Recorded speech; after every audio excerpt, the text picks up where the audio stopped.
What's up, guys? Today I'm back with my TEC9 or my KG99. This thing has been an ordeal. If you haven't seen my other videos, I definitely recommend to go back in my videos and watch them because it is funny. But this thing has been, it's been something. To sum it up, the first thing I had happen was the charging handles broke. Now, this is a common malfunction. There's a fail point on the charging handle. Basically, there's a safety by pushing in on the charging handle, and there's a little spot where the metal's thinner, and they tend to break.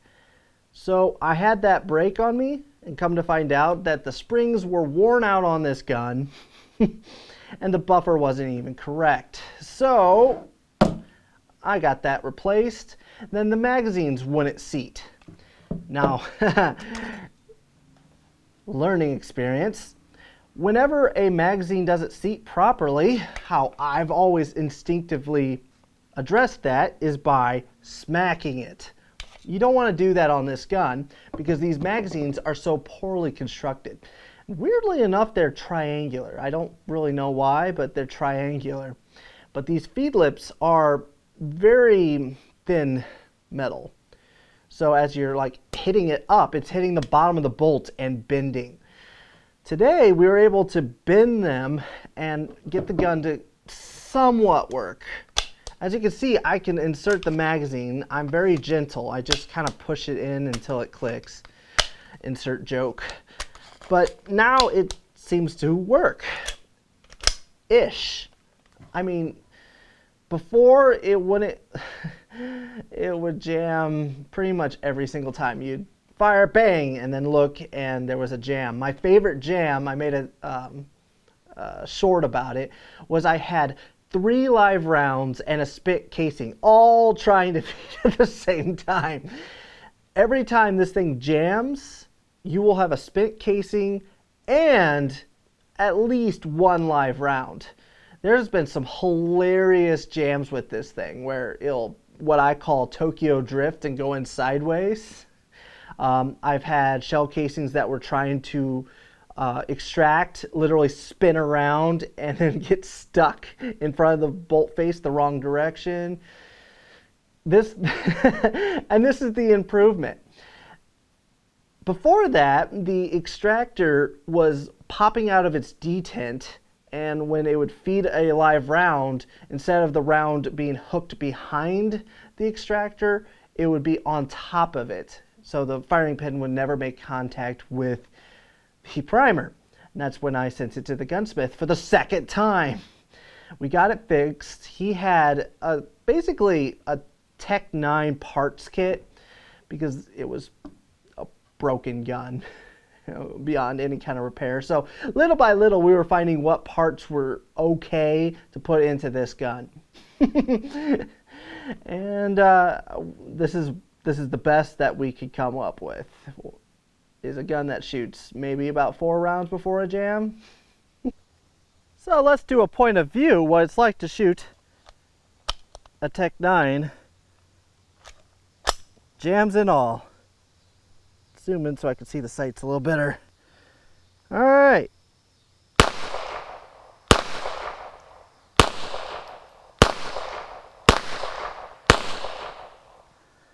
Well, that went a lot longer than I thought it was going to go, but there's the jam. Let's try to clear it. Let's see what's even in there. Looks like a couple live rounds. There's one.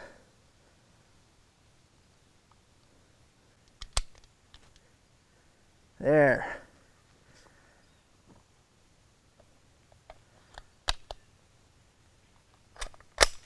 Okay, zoom back in.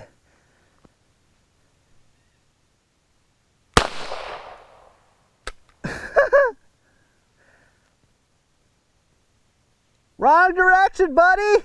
You're supposed to go into the chamber.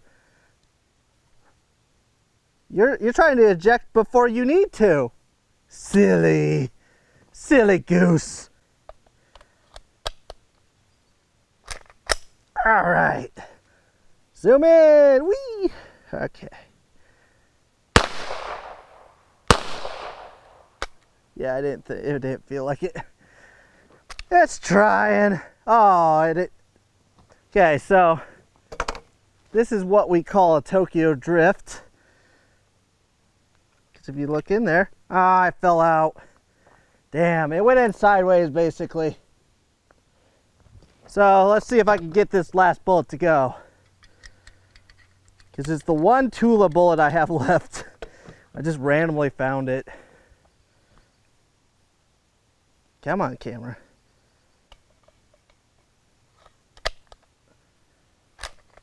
All right, it chambered. Yay! And it fired. And did not eject. All right, let's try again. Now, Don's modified these magazines. They seem to be working better than before. Because before, you weren't able to just push this in and lock it. The big thing with these is you don't want to tap the magazines in because it will bend those feed lips. But he got it so I could just gently push it up. Now, weirdly enough, shooting kind of limp-wristed does the best for it.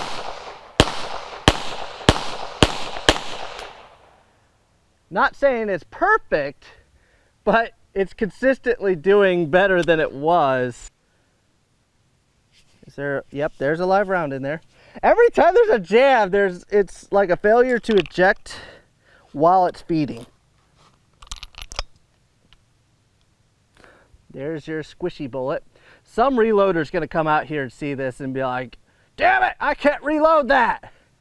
Now that could be, these magazines are so poorly constructed, maybe if there was an aftermarket magazine that was higher quality, I would love to try that. If I can find one that's better made that would fit this gun, I would like to try it to see if maybe if it had a good magazine in it.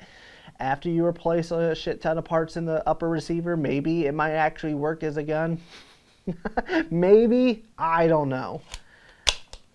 But going into it, I've known TEC9s are not reliable. So it's not like I bought this thing and I'm disappointed and mad, like, ah, I got this piece of junk. No, that would be my Ruger. That'll be a future video.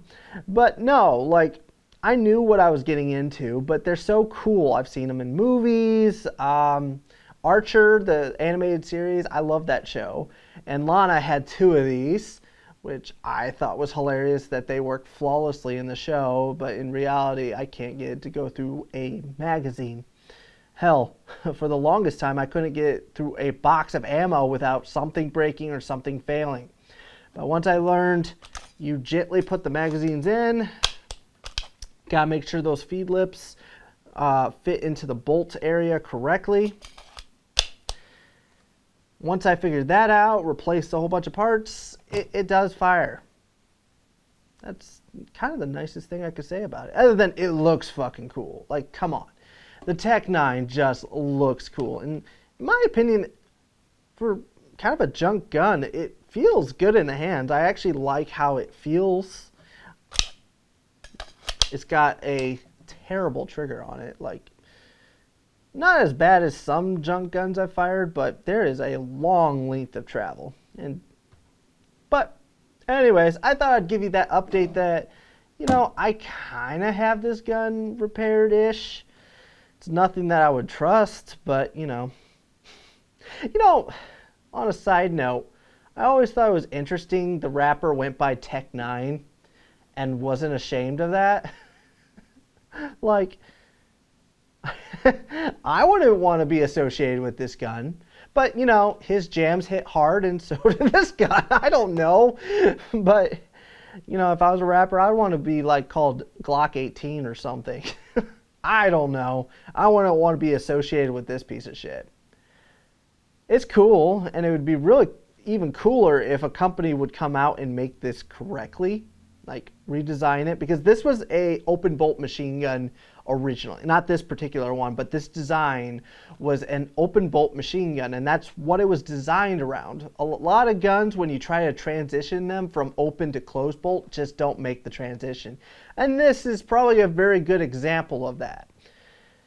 if you redesigned it so that it was designed to be a closed bolt gun and had a competent magazine in it, it would be a lot cooler. So, you know, companies, if you guys want to like design something like that, I would love to buy it. But I'm glad I bought the TEC9 because it's, I know, KG99. I'm glad I have this in my collection just because I knew it wasn't the best of guns, but it is a cool piece to just have and to make fun of every so often because these jams are hilarious. But I hope you guys enjoyed this video. Stay tuned. Hopefully I'll have some cool content coming up soon. But you guys are just watching my shorts, and chances are you're not even watching this video, so